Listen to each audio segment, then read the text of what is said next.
अरे होलिया मेनू देवरा हमारे रंगले बचोलिया के। अरे होलिया मेनू देवरा हमारे रंगले बचोलिया के। अरे बलमा कदर न जाने बाली रे उमरिया में। काफी तेजी से इंस्टाग्राम पे दोस्तों गाना वायरल हो रहा है बाली रे उमरिया में।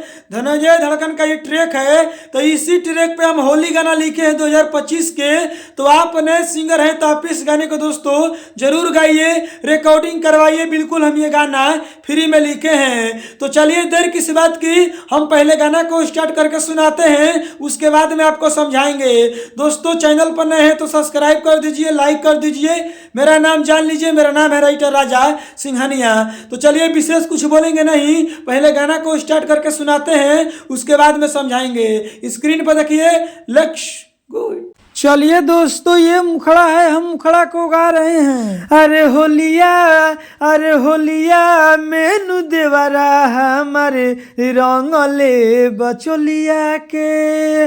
अरे होलिया मेनू देवरा हमारे रंगले बचोलिया के। अरे लेकिन अबिरिया हमारे मौला ले बगलिया पे। अरे होलिया मेनू देवरा हमारे मौलले बगलिया पे।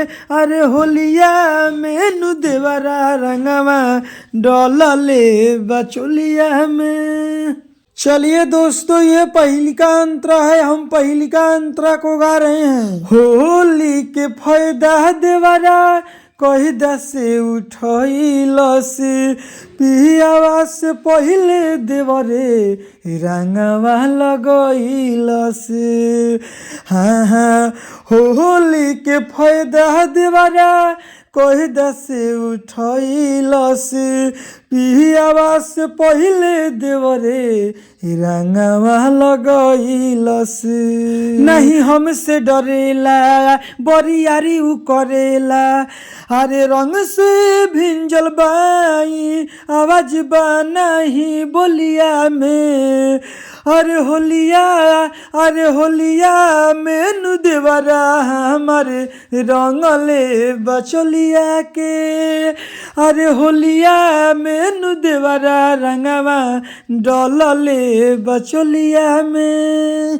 चलिए दोस्तों ये दूसरा का अंतरा है, हम दूसरा का अंतरा को गा रहे हैं। अंगवा से डालल रंगवा बहुत बुझाइल चोली से सड़क के सीधा ढोढ़ी में समाइल। हाँ अंगवा से डालल रंगवा बहुत बुझाइल चोली से सड़क के सीधा ढोढ़ी में समाइल। लेवे बोलटी के पनिया रंग डाले मन मनिया कैसे मन करी हम राजा सिंहनिया के। अरे होलिया मेनू देवरा हमारे रंगेला चोलिया के। अरे होलिया मेनू देवरा रंग डोलले बचोलिया में।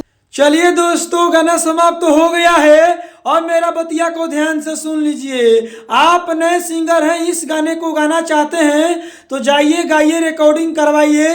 बिल्कुल हम ये गाना फ्री में लिखे हैं। लेकिन आप चाहते हैं कि नहीं हम इस गाने को नहीं गाएंगे, कैसे कि बहुत सिंगर इस गाने को गा दिए होंगे या गाने वाले होंगे, तो हम इस गाने को नहीं गाएंगे। हम अपने लिए पर्सनल गाना लिखवा कर गाएंगे, इनसे बढ़िया इनसे बेस्ट। तो अगर आपके मन में ये चल रहा है कि नहीं हम पर्सनल गाना लिखवाएंगे तो देखिए स्क्रीन पर मोबाइल नंबर है, कॉल करके हमसे बात करिए। हम आपको पर्सनल गाना लिख कर दे देंगे, इनसे बढ़िया इनसे बेस्ट। तो स्क्रीन पर मोबाइल नंबर है, कॉल करके हमसे बात करिए। Bye bye, love you.